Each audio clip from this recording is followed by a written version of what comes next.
forecast for the Universal Backlot. It's going to be sunny and dry at 6 Points, Texas. Cool and cloudy in Little Europe. Expect snow and sleet on New York Street, and we've got a high chance of fog and precipitation for Skull Island, Amity Island, and Island Broad. That's your forecast for today. Now here's... Now I know what you all are thinking. It was such a nice day. How did this happen? I don't even see any clouds. It's not raining, guys. Look on the right-hand side of the tram. See? No rain. Okay, now look back to the left. That's what you really want to be looking at. We got a weather effect going on out there.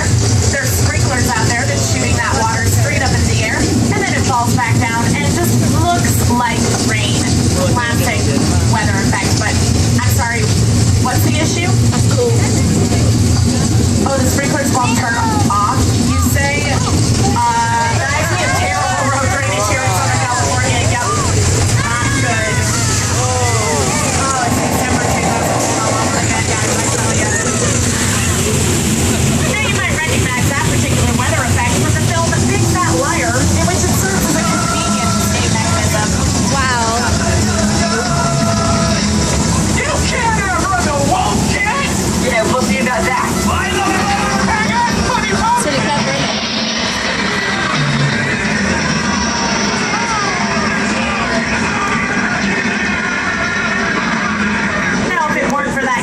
Wooden cart, that flash flood would have washed Paul Giamatti straight through these streets of Old Mexico, past the area on the left, which you might recognize from Three Amigos, through Old Mexico, out of Old Mexico, and into the Old West.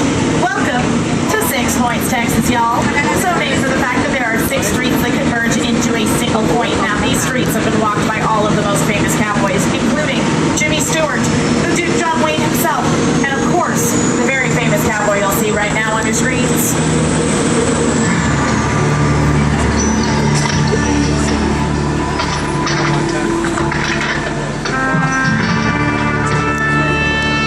This town ain't big enough for the both of us, Jimmy Fallon.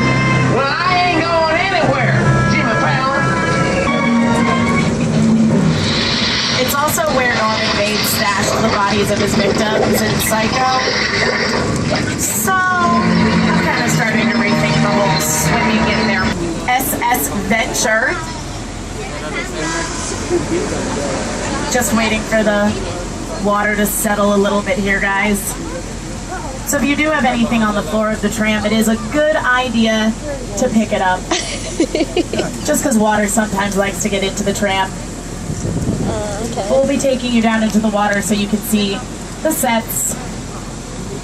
It's short enough here, guys. So now if you look off to the left, you will see the miniature sets of Skull Island and the SS Venture. Definitely pick up anything that's on the floor of the tram, guys. Water might get in. All right.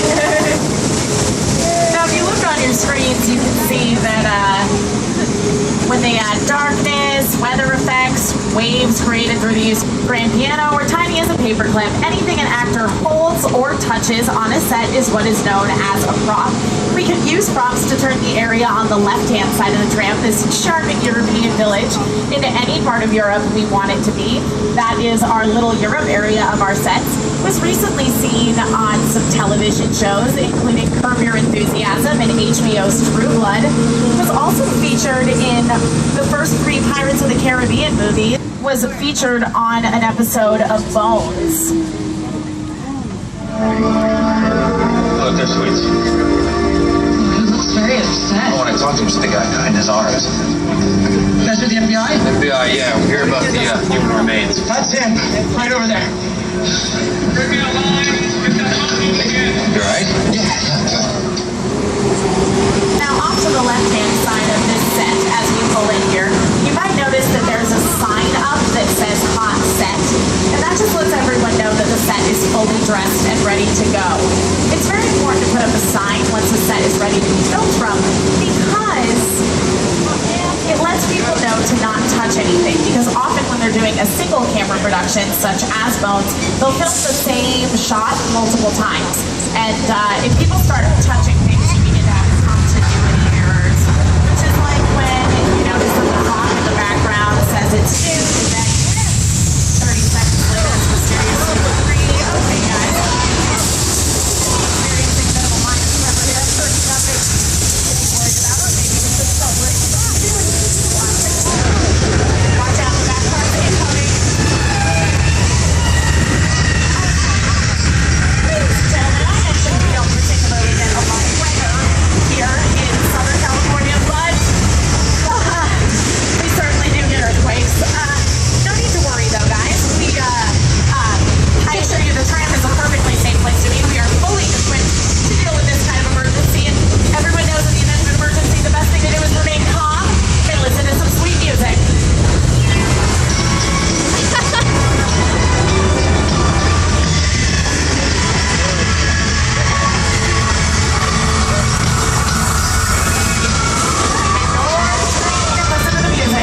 so peaceful and lovely here nowadays, or it was supposed to be.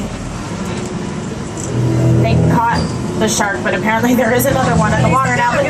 Don't worry about it, guys, because out there in the water is my man Tomas. He is a police diver, and he is going to take care of that shark. Tomas, you got this, man. Just punch him in the nose.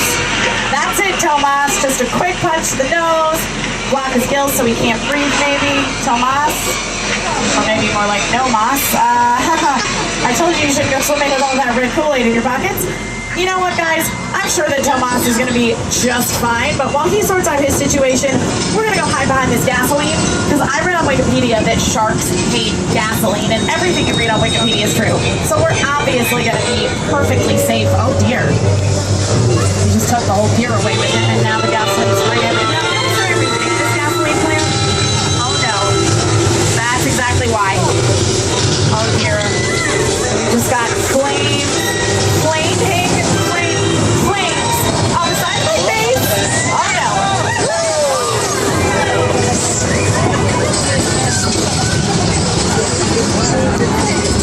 Guys, I've got to edit that Wikipedia article immediately. Sharks are obviously not afraid of gasoline, or maybe I should have. Now, everybody, only look to the left-hand side of the tram. I'm talking about stuff on the left first. Oh my gosh, Desperate Housewives. On the way back down. This is a cul-de-sac. We're not going to keep you trapped here forever.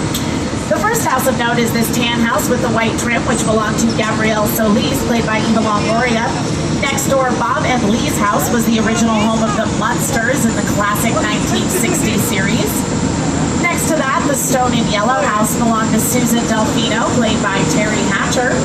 And next to that, the green house has the distinction of belonging to an Emmy Award winner, Felicity Huffman, who played Lynette Scavo on Desperate Housewives, and also a then future president. It was home to Ronald Reagan's character in Bedtime for Bonzo. Now, after season 1, the crew of Desperate Housewives came in and extended the street to include the cul-de-sac we are currently driving around, with the lovely park in the center and the two houses on the right-hand side of the tram. The pink one, which originally belonged to Nicolette Sheridan's character Edie Britt, and was later inhabited by Renee Monroe, who was played by Vanessa Williams. Now, once again, eyes to the left-hand side of the tram, because everything that was on the left is now on the right. Sorry, guys, didn't make up the way directions work. Now, most of these houses are, in fact, partially practical sets. Many have a foyer, a kitchen, and a living room in which you can really film, with the exception of this blue and brick house, which belonged to Bree Vandekamp, played by Marsha Cross. That is the only working bathrooms out in these sets, guys. Those are the ones they used with filming, not the ones they filmed inside. Those were in sound stages. And next to that, the mint green house with the belonged to the Cleavers and Leave It to Beaver, and was also home to Mary Alice Young before she unfortunately offed herself in the first episode of that series we all know and love that took place right here on Wisteria Lane, Desperate Housewives. If there is one thing everyone in suburbia can appreciate, it's a